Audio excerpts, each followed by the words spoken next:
Welcome to The Difference Makers, where we're sharing stories from visionary leaders who inspire, empower, and transform lives. Today's topic is how to be a change maker. So, what do we need to know to get things done? What does philanthropy really mean? And why is it important for youth to learn philanthropy? I like to share a quote from Dr. Seuss, who had something very relevant to say about this topic. He said, unless someone like you cares a whole lot about something, nothing's going to get done. So I'm Lynn Sanders, and I'm your host, and I'm so excited to have you here today because our topic is so relevant. When people are feeling stuck or depressed or concerned, there is a way out, and you're going to learn about that today, how to be a change maker, featuring our guest, Bob Hopkins of Philanthropy Kids. Let me share a little bit about Bob's background. Bob is a philanthropist, he's an educator, a social entrepreneur, and a change maker. Bob Hopkins has worked his entire life helping others. He is an educator who teaches students how to develop a passion and how to be their own change maker, something we all could benefit from.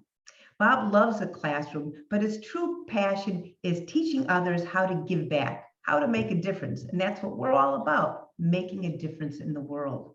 So you're going to learn about that. And you'll also have some interesting insights into what he's been doing to help youth. Bob founded Philanthropy in Texas World Magazines, and he recently wrote the book, Philanthropy Misunderstood. His greatest joy is in creating the PAVE program, which you'll also hear about, teaching young children from 7 to 17 how to give back. So without further ado, welcome, Bob Hopkins. How are you, Bob? Great, thank you very much. I'm glad to be here. Thank you, Lynn. I'm really glad you're here too. You know, in this world where there's so much negative media, I think it's more important than ever to get out positive stories. And I know people listening would love to hear, how did you get to where you are right now in developing Philanthropy Kids? Tell us a little of your story. Well, thank you, Lynn. I appreciate that. You know, everything starts at home. And actually, my mother is the one who prodded me and told me, Bobby, let's go do this, or Bobby, let's go give groceries to these people, or Bobby, let's go to the church and do, you know, whatever. Everybody has a mother that prodded them, I'm sure.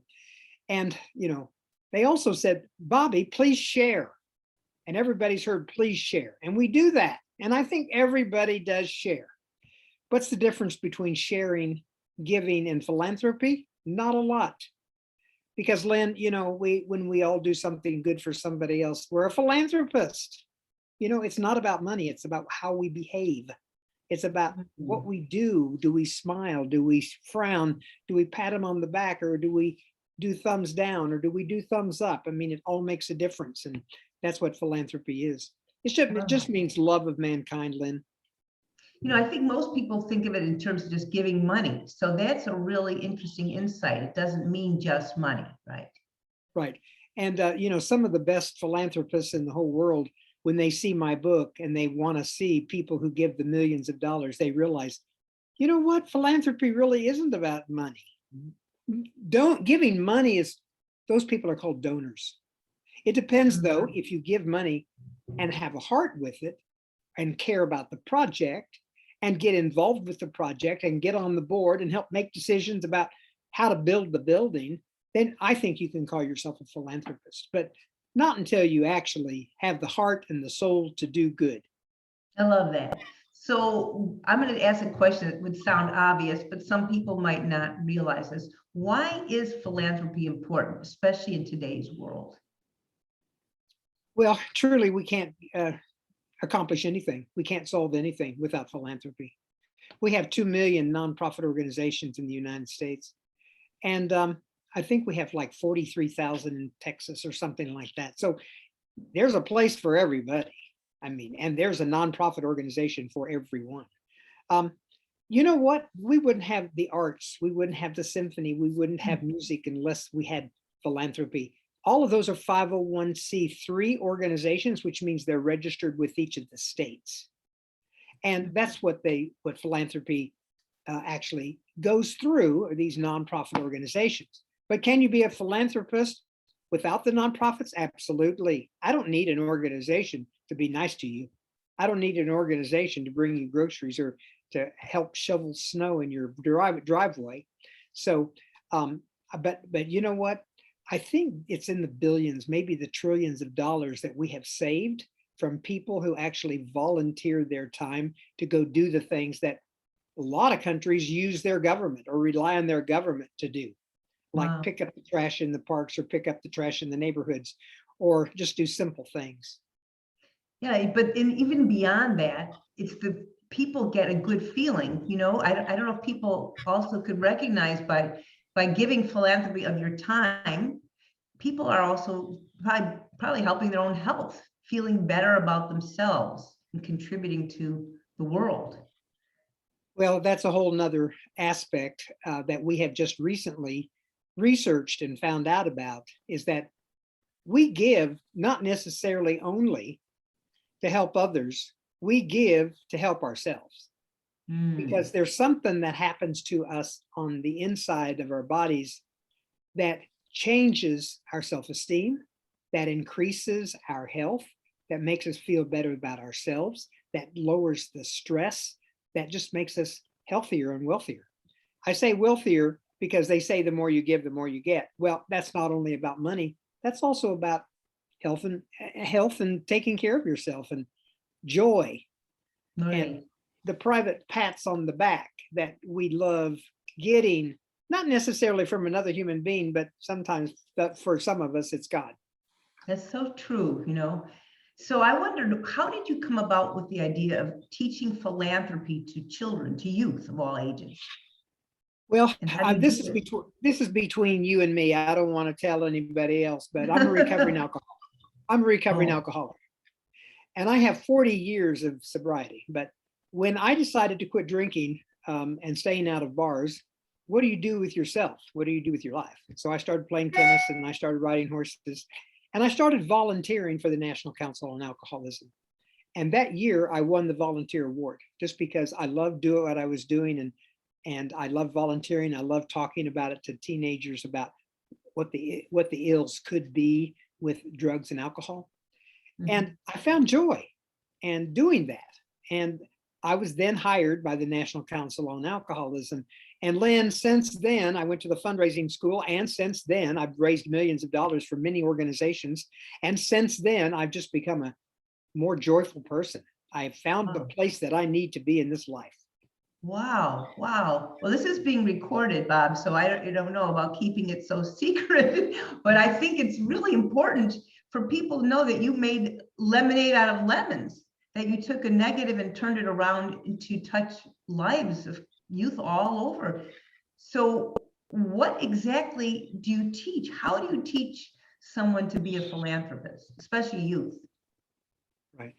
Well, philanthropy means a lot of things. It means not only giving, it also means your behavior. We, Mhm. we say this is how a philanthropist walks. This is how a philanthropist talks. This is how a philanthropist sits. This is how a philanthropist treats another person. And people go, wow, isn't that neat? A philanthropist doesn't shove. A philanthropist pulls people up. A philanthropist does all these different kinds of things. And children, since we found out that adults, it's not too late for adults, because I've had adults say to me, oh, thank you, Bob. My husband and I needed this. But children, when you teach them, a child under the age of 12, how to give, you get a giver for life. That's what they say. And that's what children, on my little video that I tell people about, this little girl says that exact same thing. Teach a child to volunteer by the age of 12, and you've got to volunteer forever. Wow, I love that because you've imprinted it in their brain that Yeah, that's something to do. So tell us about the PAVE program, PAVE. What's that all about that you've created? right. Southwestern Airlines was created on a napkin, and Really? so was PAVE. It was created on a napkin. Lynn Vogt, this friend of mine who's in fundraising as well, she said, what can I do, Bob? I want to do something with your magazine. I started a magazine called Philanthropy in Texas. Well, and I said, I want to start a nonprofit also so that we can teach. We can teach what we do. And so we put out PAVE, Philanthropy and volunteerism in education. Then we changed education to entrepreneurship over the years because we want to teach leadership as well. And if you can't be a leader unless you care about people. You can't be a leader unless you take care of your community, I think. So I think that's one of the ingredients of being a good leader. But we teach entrepreneurship to our students because many of them want to go out and create something. And maybe not a for-profit entity, but they can create a nonprofit entity every day of the week. So they can actually enroll to learn how to be a philanthropist. Is this a virtual program now, or is it in person? What's it about? Yeah, we're struggling with that face-to-face business, but the virtual activity is happening this month, and actually October the 30th, the day before Halloween, we're having our third annual Youth and Philanthropy Conference. And so it's going to be online. But one of these days we want to move back to being face-to-face because, Lynn, there's just nothing about touching and feeling and smelling and experiencing other human beings in the same room with you, as you know. But right now we're doing it virtually. Yes. Can you tell us a little bit more? What do students, what are the ages of youth involved, and what would it feel like to be part of this program and your upcoming October 30th program? Yeah. Give us a taste. By doing PAVE, I've learned a lot because I thought we needed to only start at college age level kids, thinking that that's where you begin philanthropy. But we have learned that we need to go to elementary schools. We need to teach children. And are children smart enough to learn it? You bet they are. Do they get it faster than those in college? You bet they do. Are they willing to go out and do anything you say to do to help other people? You bet they're going to do that. They're not thinking about it. They just do it. And so anyway, we start this at 7 years old, second grade. Wow. They get it. They understand how to shake hands and look somebody in the eyes. They understand about giving away some money and then feeling good and joy about getting a hug when you do it, or not necessarily money, as we say, but food and clothes, or just kind words when people say, thank you for those kind words. Thank you for that smile and all. So we start at 7 years old. But Lynn, we're willing to take any age. Even me, I'm still learning. I am still learning. That's fantastic. Yes, everyone could benefit, definitely. So tell us what exactly is happening. What are the dates of your event and how can people find out more? Right. Well, our event is going to be October 30th, as I said, the day before Halloween. And of course, there's different time zones, et cetera, et cetera. So we're starting everything at 10 o'clock Eastern Standard Time. And that would be 9 o'clock Central Standard Time and 8 o'clock Mountain Standard Time, et cetera, because we have kids from all over the country who are actually participating. And guess what? We're also in Bangladesh, India, and Nepal. We're also in Mexico and Algeria. So we have kids that are 12 hours difference in time from us. But you know what? They're willing to get up at midnight or 1 o'clock in the morning or 11 o'clock at night to be part of this experience. Because first of all, they love the international flavor. Kids from Bangladesh want to talk to kids from Mexico, and we all talk in English. And of course, and sometimes we have people translating for other kids, et cetera, et cetera. But not only do we do it as a group, like 50 in a group, but we put them into small groups. And so we have like 5 or 6 kids in a small group and have a leader who's already been through the PAVE program. So the kids will be from 7 years old until 12, and then we'll have 13 years old through 22. And so we'll have 2 different groups with 2 different sets of ages, so that we can talk to the younger kids about beginning lemonade stands, and we can talk to the older kids about actually transforming the climate change, or what can we do to do something significant about change. But of course, we don't think that the significance of anything is more important than just a simple pick up a bottle of a plastic bottle and put it in a recyclable trash can. Sure. So what about the adults? Can they get involved in some way? Well, we need adults, of course, and we need their money, because we are actually giving scholarships. Anybody who wants to come can come, because we do have people who want to donate money. It costs $20 for the older kids and $10 for the younger kids. And people kids from around the world can't afford $20. $20 feeds a family for a whole week in Bangladesh, for instance. So Wow. therefore, we can't charge them $20. We do like to charge them $5 maybe or something, because we've learned that when somebody invests in something financially, they get more out of it.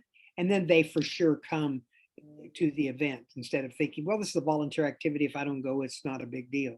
And it is a big deal because we want to make sure that all of our screens are filled. So we're planning on 50 for the older kids and probably 25 for the younger kids. And then we'll divide them into groups of 5. Oh, it sounds so fascinating. I've never heard of anything like it before. So I imagine people could find out details on your website, philanthropykids.org. Is that correct? They can. And, we do have another website, and I have failed to actually give that to you, how you can register online here. So Okay. what I'm going to do is follow up and make sure that you have it, so that when you show this to other people and people inquire, we can actually tell them how they can online participate in a financial way. And I apologize for not being No, prepared. that's okay. I think it's fascinating because you're actually bringing youth together from all over the world. And this, in our world right now, which is so divisive, and people are against, it seems like wherever you turn to the news, there's somebody against somebody else. What you're doing is shining a light on the good that we all have within us and bringing people together, which is what we need so desperately. And I just love that.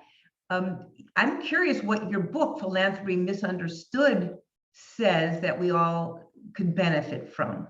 How is it misunderstood? Well, guess what, Lynn? I just happen to have a copy right here next to me. Great. It's a coffee table book of 265 pages, 108 friends of mine.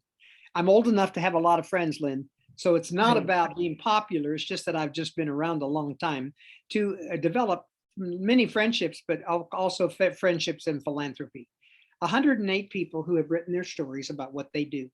And I have done everything in this book is about people that I have actually volunteered with. My next book may not necessarily be so personal, might be just people that I admire and organizations that I think need to be mentioned and to get more publicity. This book has been very popular. Lynn, before the pandemic, I'd sold 3/4 of the books from October to March of 2019-20. And unfortunately, the pandemic came along, so we had to kind of slow down. But now we're picking back up again, and we're getting ready for our second writing. And I'm writing another book called Philanthropy Understood. But it's an amazing read, and people comment to me every single day, "Oh my God, Bob, these people are wonderful people that you are connected with." That's amazing. So you said there are how many? 108 people in that book, and you Well, have personally volunteered with all 108 people. I have, Lynn, but you know Wow. what? When you do something every year Yeah, for a long time, you connect with a lot of folks, you just that's do. true. And if I ask people in your audience to write down all the people that they have known and they have been involved with, they would be surprised how it adds up. That's true. So where can we find that book? Well, you go to philanthropymisunderstood.org Mhm. and philanthropymisunderstood.org. And you can see the book and you can order the book, and I'll mail you the book after I sign it with my Beautiful. signature. Oh, And that sounds great. You have so many great things that you've been doing and helping people with. And I think everyone needs to know about Philanthropy Kids, Philanthropy Misunderstood, and even, the upcoming program that's coming up on October 30th. If you were to give one last parting message for people to remember, what would you like them to remember? well, there's several things. I tell my students this: there are some people who make things happen. There's some people who watch things happen. And then there's some people who say, "What happened?" And I choose to hang around with people who make things happen, Lynn, like you. Well, thank you. And you. Yeah.